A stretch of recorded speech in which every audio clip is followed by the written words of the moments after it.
Hello दोस्तों, welcome to ISPCS home. दोस्तों, ये वीडियो NCERT क्लास 8 हिस्ट्री आधुनिक भारत मॉडर्न हिस्ट्री का है।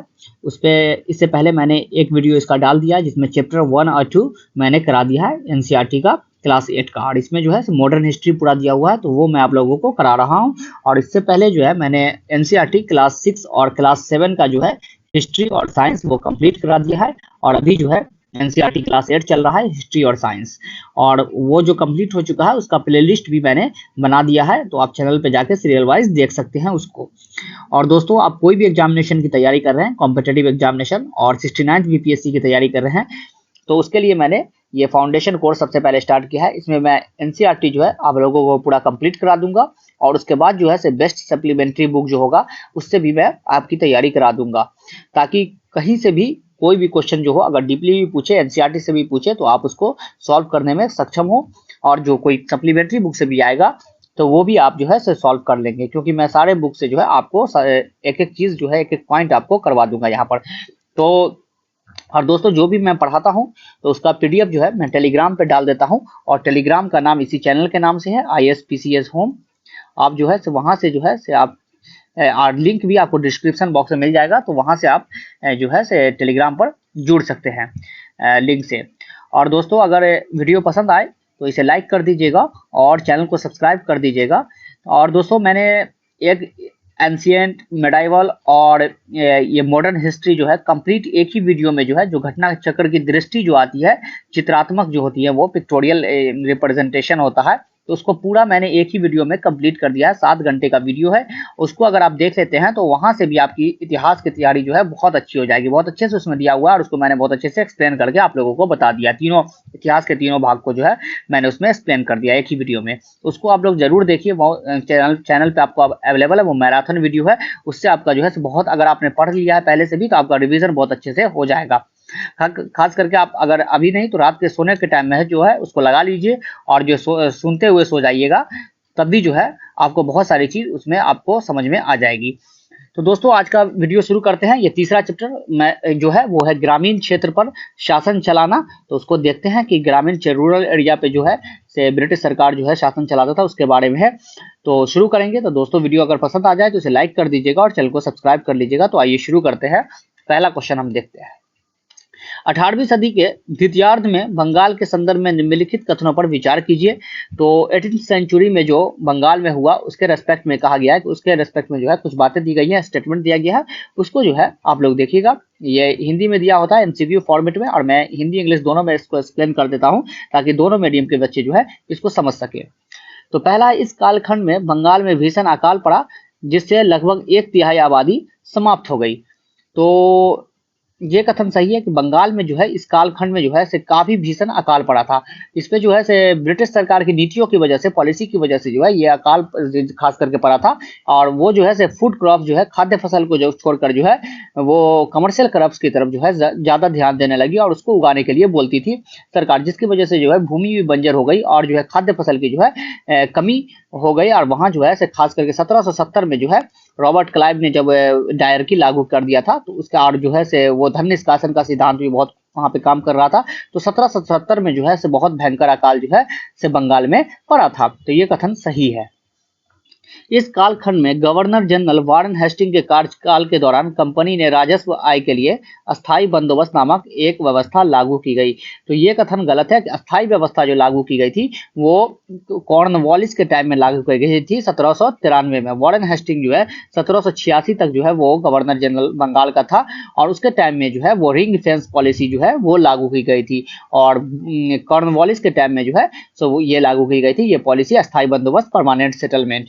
तो ये कथन गलत है। तो इसमें पूछ रहा है इनमें से कौन सा कथन सत्य है, तो सत्य जो है वो केवल एक है। नेक्स्ट है, अस्थायी बंदोबस्त के संदर्भ में निम्नलिखित कथनों पर विचार कीजिए। तो परमानेंट सेटलमेंट के बारे में दिया हुआ स्टेटमेंट, उसको हम लोग देखते हैं क्या है, और उसको उसी के हिसाब से देखते हैं क्या सही है क्या गलत है। इसके अंतर्गत राजाओं और तालुकदारों को जमींदार के रूप में मान्यता देकर उन्हें किसान पर लगान वसूलने का काम दिया गया।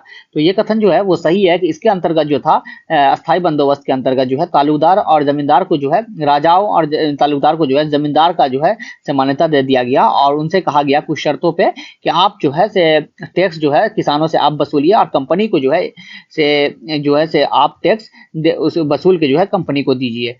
तो ये जो है से 1/11 जो है 11 भाग, इसमें से 10/11 भाग जो है कंपनी को दे रहा था और 1/11 भाग जो है वो जमींदार रखता। तो इतना टैक्स जो है वसूलना पड़ता था इसको। तो ये कथन जो है वो सही है। नेक्स्ट है, इस व्यवस्था के अनुसार जो जमींदार राजस्व चुकाने में विफल होता था उसकी जमींदारी छीन ली जाती थी। ये कथन सही है कि जो भी जमींदार जो है वो टाइम पर जो है से राजस्व नहीं चुकाता था, टैक्स नहीं दे पाता था, तो उसकी जो है जमींदारी को छीन लिया जाता था। तो ये कथन बिल्कुल सही है। तीसरा स्टेटमेंट है, इसके अंतर्गत किसान से तय राजस्व को कभी भी बढ़ाया नहीं जा सकता था और जमीन पर किसान का अधिकार सुरक्षित रखा गया था। तो ये कथन जो है वो गलत है कि इसके अंतर्गत जो है से ये जमींदार को कहा गया था कि आप अपने हिसाब से जो है से किसान का जो है से लगान को मांग को बढ़ा सकते हैं, लेकिन जमींदार ने ऐसा नहीं किया क्योंकि वो जमींदार मांग बढ़ ही नहीं पाता। पहले ही जो है इतना किसान पे बोझ था, लगान चुकाना था कि वो बहुत ज्यादा था और जो है से किसानों का जो है से अधिकार भी सुरक्षित नहीं था भूमि पर। तो ये कथन जो है से दोनों तरफ से गलत है और इसी वजह से जो है से जमींदार जो है से वो लगान बढ़ा भी नहीं पाए। तो ये कथन गलत है। तो इसमें जो सही है, कौन सा कथन सही है, तो केवल 1 और 2 जो है वो सत्य है। उसके बाद नेक्स्ट क्वेश्चन है कि महलबारी व्यवस्था के संदर्भ में निम्नलिखित कथनों में से कौन सा सही नहीं है। तो महलबारी व्यवस्था लगभग 1822 में जो है लागू की गई थी बंगाल प्रेसिडेंसी और उत्तर पश्चिम जो नॉर्थ वेस्ट फ्रंटियर जो है उस तरफ। और हॉल्ट मैकेंजी जो है एक ब्रिटिश ये था, तो उसने जो है से कमांडर ने लागू किया था, हॉल्ट मैकेंजी ने 1822 में बंगाल के समीप। तो इसमें यह व्यवस्था लॉर्ड हॉस्टिंग ने तैयार की थी। तो ये गलत है, अभी अभी मैंने बताया हॉल्ट मैकेंजी ने इसको तैयार की थी। इसमें राजस्व के लिए निर्धारित इकाई महाल थी जिसका अर्थ गांव या गांव का समूह था। तो ये कथन जो है वो सही है। इसमें जो है राजस्व की इकाई तय किया गया था जिसका अर्थ जो था वो गांव था। इसमें गांव के एक खेत को जो है से अनुमानित राजस्व को जो है गांव के खेत का जो है उसका अनुमान लगा लिया जाता था कि इससे कितना राजस्व निकलेगा, कितना टैक्स इससे निकल सकता है और उसी को जो है से पूरे गांव को जोड़ दिया जाता था। सारे खेत को जोड़कर जो है निकाल कर जो है से एक पूरा गांव जो है एक साथ टैक्स देता था। इसमें जो है पूरा गांव एक साथ टैक्स जो है गांव से वसूला जाता था, किसी पर्सनल आदमी से नहीं वसूला जाता था। इसमें निर्धारित राजस्व अस्थायी रूप से तय नहीं था। तो ये कथन जो है वो सही है कि इसमें जो है से राजस्व जो है वो अस्थायी रूप से तय नहीं था, समय समय पर जो है इस पे तब्दीली होती थी, बदल दिया जाता था। राजस्व जो है अगर उपजाऊ ज्यादा होता था तो उससे टैक्स भी बदला जाता था। ये कथन सही है। इसमें कंपनी द्वारा एकत्र करने का दायित्व जमींदार को दिया गया था। तो ये कथन गलत है। इसमें जो है कंपनी द्वारा एकत्र करने का दायित्व जो है जमींदार को नहीं बल्कि गांव के मुखिया जो है, गांव का जो मुखिया होता था उसी को सौंपा गया था कि आप जो है टैक्स वसूल लीजिएगा पूरे गांव से और जो है उसके बाद आप ही जो है से पेड कीजिएगा। तो ये कथन जो है वो गलत है। तो इसमें क्या पूछा गया, इसमें प्रयोग के सही उत्तर कौन से सही नहीं है। तो सही नहीं है क्या है, तो वो केवल 1 और 4 जो है वो सही नहीं है। ऑप्शन सी जो है इसका आंसर हो जाएगा। अब नेक्स्ट है कि रैयतवाड़ी व्यवस्था के संदर्भ में निम्नलिखित कथनों पर विचार कीजिए। तो रैयतवाड़ी व्यवस्था जो है इसको शुरू जो किया था आपको ये जो है से दक्षिण भारत में मद्रास प्रेसिडेंसी में सबसे पहले, उसके बाद बॉम्बे प्रेसिडेंसी वगैरह में, और सबसे पहले इसको अलेक्जेंडर रीड ने शुरू किया था, फिर कैप्टन मुनरो ने जो है इसको विकसित किया। तो ये जो है रैयतवाड़ी व्यवस्था था। तो इसके में जो है इसे मुख्य रूप से दक्षिण भारतीय क्षेत्र में लागू किया गया। तो ये कथन सही है कि इसको दक्षिण भारत क्षेत्र में जो है लागू किया गया था। दक्षिण में परंपरागत जमींदारों के अभाव के कारण सीधे किसानों से ही बंदोबस्त करना तय किया गया। इसमें क्या था कि डायरेक्ट किसान से ही, इसमें जमींदार का कोई लोचा नहीं था, इसमें जमींदार जो है बिचौलिया नहीं था, बल्कि डायरेक्ट किसान से ही कंपनी जो है राजस्व वसूला करती थी।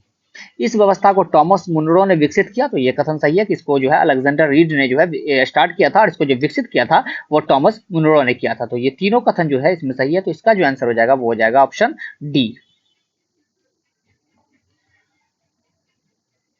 अब नेक्स्ट है कि ब्रिटिश भारत में नील की खेती के संदर्भ में निम्नलिखित कथनों पर विचार कीजिए। तो नील की खेती जो है तो उसके बारे में जो है दिया गया है कि नील की खेती के बारे में क्या हुआ था ब्रिटिश काल के दौरान। तो अंग्रेजों द्वारा अपने लाभ के लिए पैदा कराई जाने वाली मुख्य फसलों में से एक थी जिसका यूरोप में बहुत मांग थी। तो ये कथन सही है कि ये जो है अंग्रेज अपने फायदा के लिए नील की खेती करवाते थे, और जिसका यूरोप में जो है काफी ये डिमांड था नील का जो है यूरोप में। और नील ऐसा चीज है कि इससे जो है भूमि बहुत बंजर हो जाती है, और इसी वजह से जो है खाद्य फसल जो है बहुत कम होने लगी, और भूमि जो है उपजाऊ कम हो गई नील की खेती की वजह से। तो इसके लेकर बहुत सारा विरोध भी हुआ था ब्रिटिश काल में, नील विद्रोह। नेक्स्ट है, नील की खेती के दो मुख्य तरीके थे, नीज और रैयती। तो ये भी सही है कि नीज और रैयती। नीज और रैयती क्या था? नीज क्या था कि नीज में क्या होता था कि ये किसी के पास अपना खेत है, तो वो जो है से जमीन में जो है से वो या जमीन खरीद कर या भाड़े पर लेकर जो है जमींदार वगैरह नील बागान मालिक जो है वो मजदूरों से नील की खेती करवाता था। और रैयती व्यवस्था में क्या था कि एक दस्तखत करा लेता था, जो भी किसान वगैरह है उससे जो है से लगान देता था, ये देता था, कर्ज दे देता था, कम दामों पे कर्ज देता था उसको, किसानों को, और कहता था कि आप जो है अपने 25% भूमि पर जो है से नील उगाइएगा। भूमि के 25% भूमि, जितना भी भूमि था उस पर जो है 25% पे नील उगाना पड़ता था रैयती में। तो ये जो है से दूसरा कथन सही है। नील की कटाई के बाद उन खेतों में धान की खेती नहीं की जा सकती थी। तो ये भी कथन सही है कि नील की कटाई के बाद जो है धान की खेती, नील का जो है से उसका जो जड़ होता है काफी लंबा होता है, और भूमि की जो है बहुत अंदर तक चला जाता है, बहुत ज्यादा पानी को जो है वो सोख लेता है, जिससे जो है से वहां पर की भूमि जो है से बंजर हो जाती है, और वहां पर जो है धान की खेती नहीं हो पाती है। तो तीनों कथन जो है सही है। इसी की वजह से जो है से लोगों ने विद्रोह किया था, किसानों ने। ऑप्शन डी जो है इसका आंसर हो जाएगा। तीनों कथन जो है इसमें सही है। अब देखते हैं नेक्स्ट क्वेश्चन।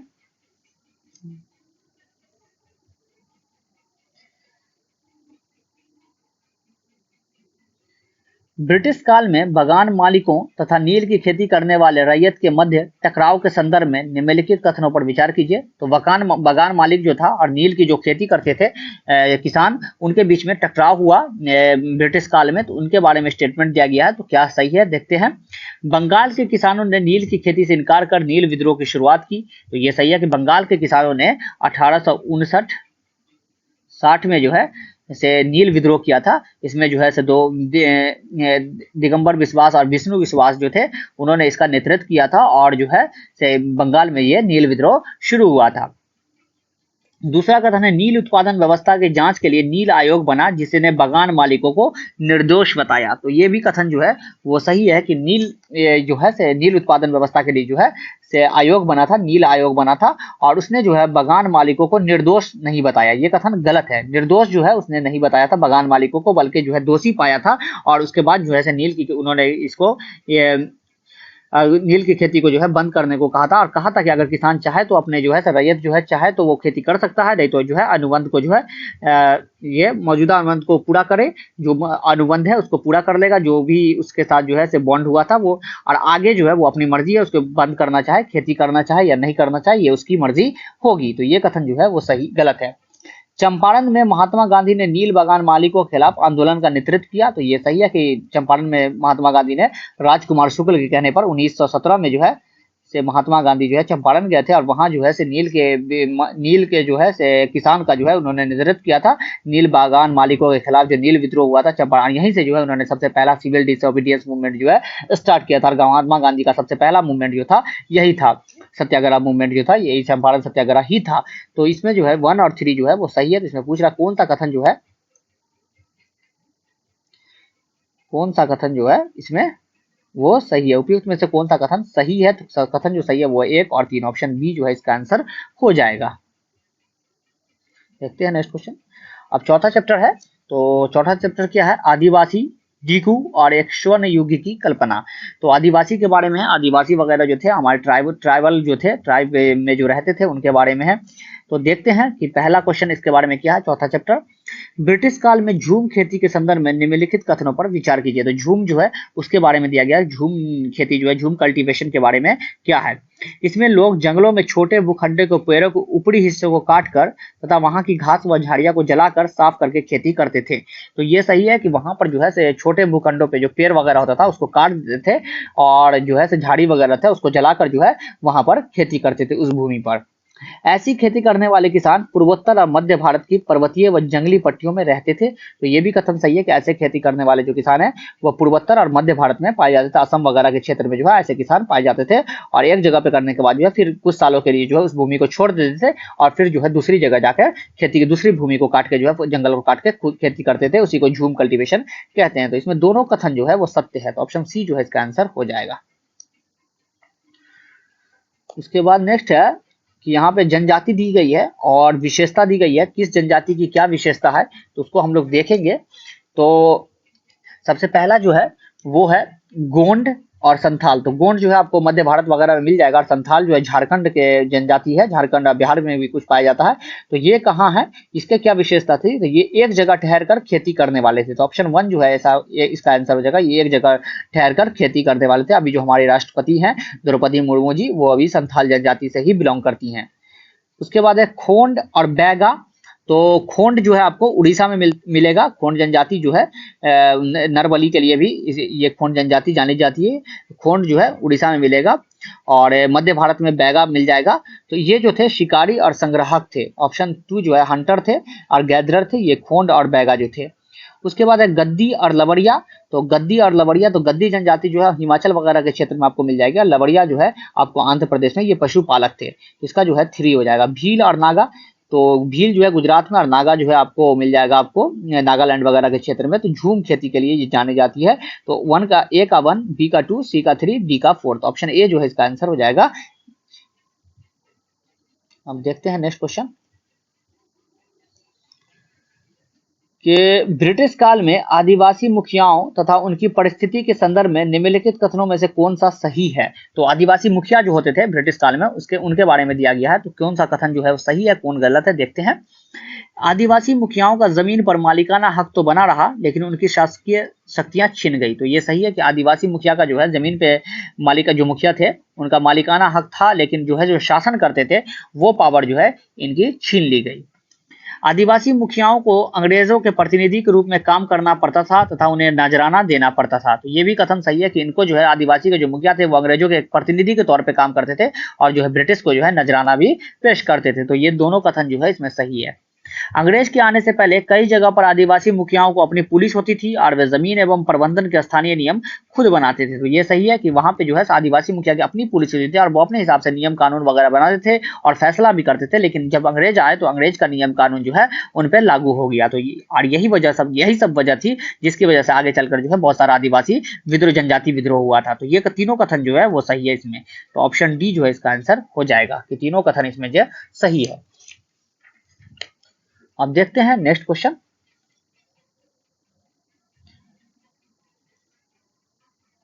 कि 19वीं और 20वीं शताब्दियों के दौरान देश के विभिन्न भागों में जनजातीय समूह ने बदलते कानूनों, अपने व्यवहार पर लगी पाबंदियां, नए करों और व्यापारियों व महाजनों द्वारा किए जा रहे शोषण के खिलाफ कई बार विद्रोह किए। ऐसे विद्रोह के संदर्भ में निम्नलिखित कथनों में से सही क्रम क्या है। तो बहुत सारा विद्रोह हुआ उनके शोषण की वजह से। अंग्रेजों जो शोषण करते थे आदिवासी जनजातियों का, उनके जगह पे उनके कानून पे जो अपना कानून उन्होंने थोप दिया, उनके साथ जो है बहुत सारा दुर्व्यवहार करते थे, जिसकी वजह से जो है आखिरी में इन्होंने विद्रोह किया जनजाति लोग ने। तो उसके क्रम में जो है कौन सा विद्रोह कम हुआ, तो ये दिया गया है। तो सबसे पहले जो दिया गया, सबसे पहले यहाँ पे संथाल, कोल, बस्तर, वर्ली विद्रोह। तो सबसे पहले हुआ था कोल विद्रोह। कोल विद्रोह कब हुआ था, तो 1831-32 में जो है कोल विद्रोह हुआ था। और जो है इसके जो है बुद्धू भगत जो थे इसके ये थे नेतृत्व करता थे बुद्धू भगत। उसके बाद जो है आपको कोल विद्रोह के बाद जो है वो हुआ आपको संथाल विद्रोह। तो संथाल विद्रोह कब हुआ था, तो वो हुआ था आपको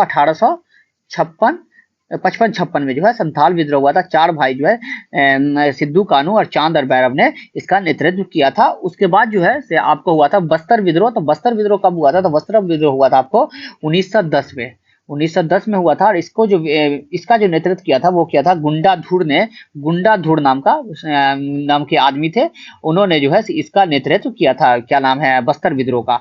उसके बाद है वर्ली विद्रोह। तो वर्ली विद्रोह जो है आपको 1940 में हुआ था। वर्ली विद्रोह जो है 1940 में ये जो है महाराष्ट्र वगैरह के क्षेत्र में, और इसका नेतृत्व किया था गोदावरी पारुलेकर जो थे, गोदावरी पारुलेकर थे, उन्होंने इस विद्रोह का नेतृत्व किया था। तो ये जो है सबसे पहले हो जाएगा कोल, उसके बाद संथाल, उसके बाद बस्तर, उसके बाद वर्ली। तो ऑप्शन बी जो है इसका आंसर हो जाएगा।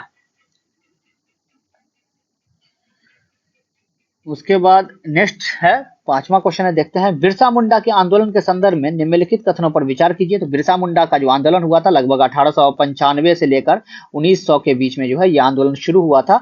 बिरसा मुंडा ने शुरू किया था झारखंड जो है से छोटा नागपुर वगैरह के क्षेत्र में, और वो मुंडा राज स्थापित करना चाहते थे बिरसा मुंडा जो है।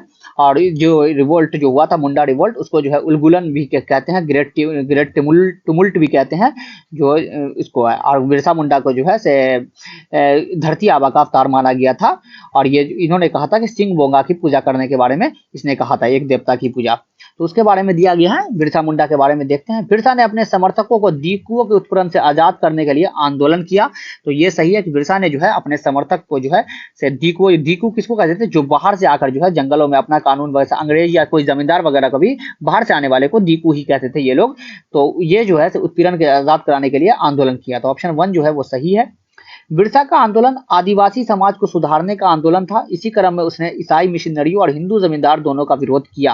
तो ये कथन भी सही है कि ये जो है अपने समाज को सुधारने का विद्रोह था। और ये जो है ईसाई मिशनरी जो 1813 में जो है जो उसके चार्टर एक्ट के बाद जो है से ईसाई मिशनरी भारत आने लगे थे, और वो बहुत ज्यादा जो है से कन्वर्जन करवा रहे थे खास करके आदिवासी लोगों का, उसके विरोध में जो है से, और हिंदू जमींदार जो शोषण करते थे इनका जनजातियों का, उसके विरोध में जो है बिरसा मुंडा ने यह आंदोलन अपने समाज में चलाया था। अंग्रेज को बिरसा आंदोलन के राजनीतिक उद्देश्य से कोई परेशानी नहीं थी। ये कथन गलत है कि अंग्रेज को जो है बहुत सारी परेशानी थी इनके राजनीतिक उद्देश्य से, और जो है अंग्रेज ने इनको इसी वजह से गिरफ्तार भी किया था। सफेद झंडा बिरसा का प्रतीक था, तो सफेद झंडा जो था वो बिरसा का प्रतीक था। तो ये कथन सही है। लगभग जो है 3 फरवरी 1900 में जो है बिरसा मुंडा का जो है से हैजा के कारण जो है जेल में ही मृत्यु हो गई थी। तो ऑप्शन इसमें जो है 1, 2 और 4 जो है वो सही है। तो पूछ रहा है कौन सा कथन सही है, तो 1, 2 और 4, तो ऑप्शन सी जो है इसका आंसर हो जाएगा। अब देखते हैं नेक्स्ट क्वेश्चन कि औपनिवेशिक अधिकारियों द्वारा झूम काश्तकारी को जंगल में खेती करने की छूट दिए जाने के कारण क्या थे। तो औपनिवेशिक जो कॉलोनियल ये थे ऑफिसर्स वगैरह जो थे, तो उन्होंने जो है झूम कल्टीवेशन को जो है झूम काश्तकारों को जो है जंगल में खेती करने की छूट दे दी बाद में। तो ये उन्होंने ऐसा क्यों किया, तो पहला जो है रेलवे स्लीपर्स के लिए पेड़ काटने और लकड़ी को एक जगह से दूसरी जगह ले जाने के लिए मजदूर की आवश्यकता थी। तो पहला कथन सही है कि रेलवे स्लीपर्स के लिए जो है पेड़ काटने और जो है से लकड़ी को जो है एक जगह से दूसरे जगह ले जाने के लिए जो है से मजदूर की जरूरत पड़ती थी, इसी वजह से जो है लकड़ी की भी जरूरत पड़ती थी। तो लकड़ी कहाँ से आया, तो ये लोग जो पेड़ काट के ले जाते थे उसको जो है कहते थे वहां पहुंचा देने के लिए, जो रेलवे के पटरी के बीच में जो लकड़ी रखते हैं उसके लिए भी लकड़ी की जरूरत पड़ती थी, तो वो यहीं से वो पूरा करते थे। तो इसी वजह से पहला रेलवे जो चला था तो वो 1853 में जो है लॉर्ड डलहौजी के काल में मुंबई से पुणे जो चला था, ये पहला रेलवे चला था। और इंडियन पेनिनसुलर रेलवे जो था उसने चलाया था ये पहला रेलवे। तो और नेक्स्ट है झूम काश्तकारों को काम और रोजगार की तलाश में मजबूरन दूसरे इलाके में जाना पड़ता था, इस वजह से जो है काश्तकारों को जंगल में खेती करने की छूट दिए गई। तो ये कथन गलत है कि ऐसा कोई उद्देश्य नहीं था कि ये लोग बेरोजगार हैं और बाहर जाना पड़ता है दूसरे इलाके में, इस वजह से जो है इनको ये कल्टीवेशन करने का अधिकार दे दिया जाए। तो ये कथन जो है वो गलत है। तो केवल एक जो है इसमें सही है, तो ऑप्शन ए जो है इसका आंसर हो जाएगा। इसका उद्देश्य सिर्फ फायदा था होता था अंग्रेज का, किसी का भला नहीं। तो ऑप्शन ए जो है इसका आंसर हो जाएगा। देखते हैं हम नेक्स्ट। तो दोस्तों ये 2 चैप्टर मैंने आपको करा दिया, बाकी का चैप्टर जो है फिर अगले लेक्चर में आएगा। तो अभी के लिए फिलहाल इतना ही। अगर वीडियो पसंद आया हो तो इसे लाइक कर दीजिएगा और चैनल को सब्सक्राइब कर लीजिएगा। तो thank you and have a nice day. Till then good bye.